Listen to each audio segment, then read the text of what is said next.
السلام عليكم اخوان. اليوم 28/4. امس كنت احكي على التسميد الحيواني. طبعا هو انا كنت دائما اسمد حيواني واسمد هواي حيواني، وهذا السبب انه هذول النخلات صار حجمهم كلش هواية كبار، لانه نيتروجين هواية زين. فهذه ما كانت العام ما حملت، لانه خلى هواي جهد بالنيتروجين بس ياثر على الثمار. لذلك دائما يراد التسميد المتوازن. السنه غيرت البرنامج لانه من تباوع وتشوف هوايه وتقرا وكذا، شفت انه اكو فتره للفوسفور، اكو فتره للبوتاسيوم. احنا كنا بالعراق ما عندنا هيك شغلات، متعلمين انه احنا بالبصره شمال البصره بساتين النخيل مالتنا كلها هي قاعده على الماي، يعني هي كلها سواقي، مو سواقي انهر. احنا ما عندنا سواقي مثل المحافظات الوسطى يسقون ساقيه ويسقون ماي يصعدون من النهر. هي كلها المدينه كلها هي مفتوحه على الشط، على الفرات، والماي على طول السنه 24 على طول السنه 365 يوم هو موجود. ما يعني بالامتار بالانهار ثاني كل هذا عليه نخل. يعني هو بالاساس هذا كان كله هور، ارض كانت ناسيه واجدادنا يرفعوها، يحفرون من مكان يخلون على مكان، يرفعوها يخلون عليها نخله. يا ما شاء الله الجهد العظيم اللي بذلوه، وراح كلها هسه طبعا كله انتهى والشله. فقصدي ما عندنا حسابات ان احنا ما نسمد. منو يسمد نخله؟ سماد حيواني، سماد ما اعرف شنو، ماكو. بس النخل اللي بالبيوت اللي بالبساتين هذا ياخذ من الموضوع. فهنا ضروري التسميد. فكنت اسمد هوايه نيتروجين، لان هواي ناس يقول لي ما كبرت النخله او ما حملت بس بعدين هسه شفت انه اكو ضروري تسمد نيتروجين فتره، وتسمد فوسفور قبل التزهير، يعني بالتاسع بالعاشر، وتسمد تخلي بال11 بال12 تخليه هاي الاسمده الفوسفوريه، والبوتاسيوم تخليه بهاي الفترات بالرابع او الخامس، بالسادس قبل النضوج قبل التلون، لان هذا يكبر الثمار ويزيد حلاوتها. كل شيء يشتغل على شيء، كل عنصر من هاي العناصر. واحد يشتغل على البروتين، واحد يشتغل على الكلوروفيل، واحد ينقل الكربوهيدرات من ال الاوراق مثلا للثمار. كل واحد له دور.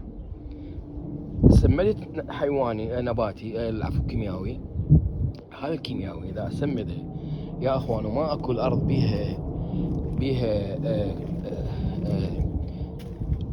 بكتيريا ومايكروزم، ميكروبات، ما راح يفيد. طبعا ياثر هواي، كل ما سم الزياده كل ما تصير املاح هواي. شفتوا انا بالفيديو امس جاوبتكم اياه، وصلتنا هسه ما شاء الله شوفوا يعني. لين عندي مكان هنا ماتت بي هذه. اذا ما اكو ميكروبات هذه الشجره الله سبحانه وتعالى خلقها، طبعا اذا تشوفونها علميا هذه الجذور اللي جوا موجوده بكل هاي النباتات طلع مواد كربوهيدراتيه يتغذى عليها البكتيريا والميكروزم. هاي الميكروبات تتغذى عليها، سبحان الله تتغذى عليها. بالمقابل تطلع نيتريت، تسوي نيترات. النترات تحول النيتروجين، الفوسفور، بوتاسيوم الى مواد صغيره كلش دقيقه، سريعه الامتصاص وسهله امتصاص على الجذور. تمتصها الجذور تكافل. هذه تنطي للبكتيريا مواد كربوهيدراتيه، والبكتيريا تعيد. فضروري اكو بكتيريا بالتربه موجوده تنشطها بهذا المواد العضويه، هي هاي تتكاثر بها البكتيريا.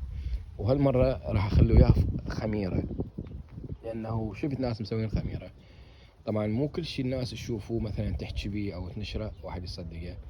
ضروري يجربه اذا تجربه صغيره مثلا، او مرات يعني مرات يسوي يعني تقول ها صحيح الخميره بها بكتيريا خامله زين، مثل ما تخليها على العجين وتكبر العجينه، هاي نفس الشيء راح تكثر تزيد عدد البكتيريا. تخلي الخميره تخلي لها خاشوق الشكر اذا تريد مثلا عمود يتغذى عليها بسرعه، وبعدين تديرها على هذه على الارض، صار بيها هواي بكتيريا، ترجع هاي البكتيريا تتنشط بالتربه.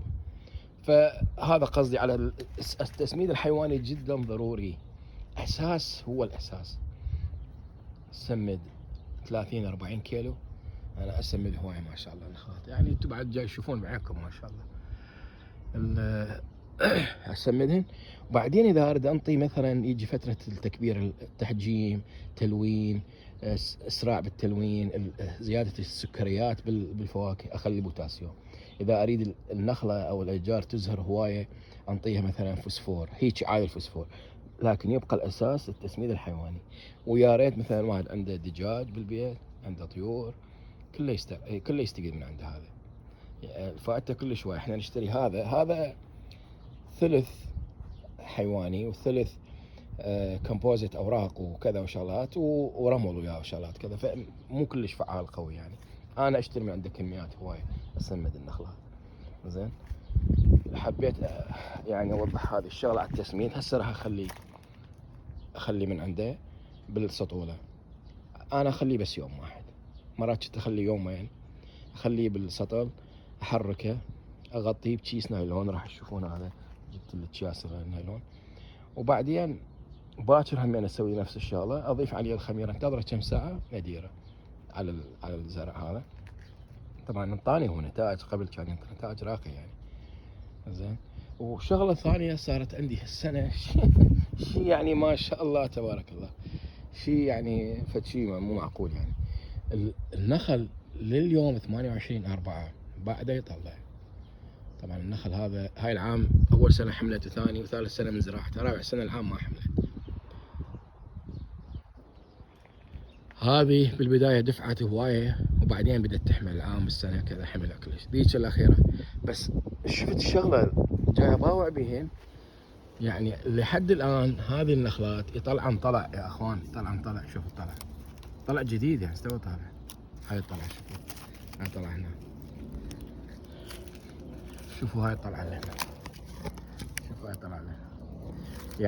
يعني بس هذه الجهه والله يعلم يمكن يطلع اكو غير طلع يعني. ها هذه طلعه انا ما شايفها امس. هاي طلع هنا، شوفوا هاي طلع هنا، شوفوا طالع فوق، هاي طلع جواها.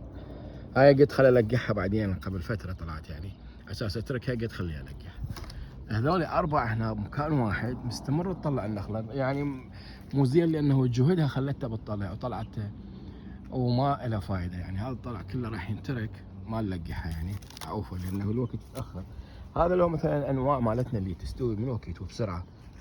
شوفوا اخوان هاي وحده يعني كل ما اباوع بيها يعني 4 5 6 طلعات جديده، كانه استوى جاي يطلع يعني، كانه موسم التطليع جديد. نخله قويه صار فتره هواي ما نطلعها.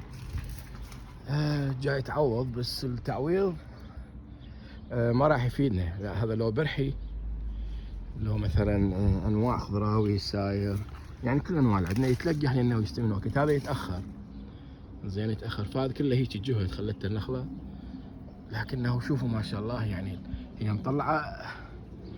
هذا ملقح بها انا 12 يمكن 13 طلع. هاي نفس الشيء يعني، بعد ما تشيكتها زين. وهسه باوع شفت هاي الوحده استوى طالع. هاي شوفوا هنا،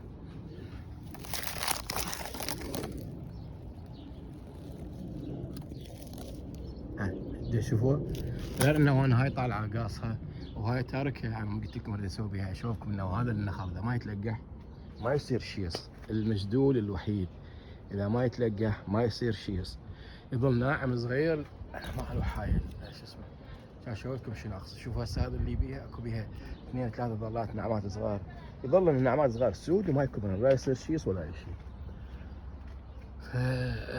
فالتطليع فد شيء يعني لكنه مو وقته.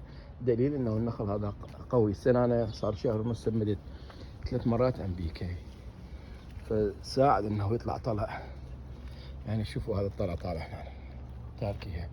الجيش شفت هاي الطلع، هاي النخله الثانيه شوف هاي الطلع طالع هنا.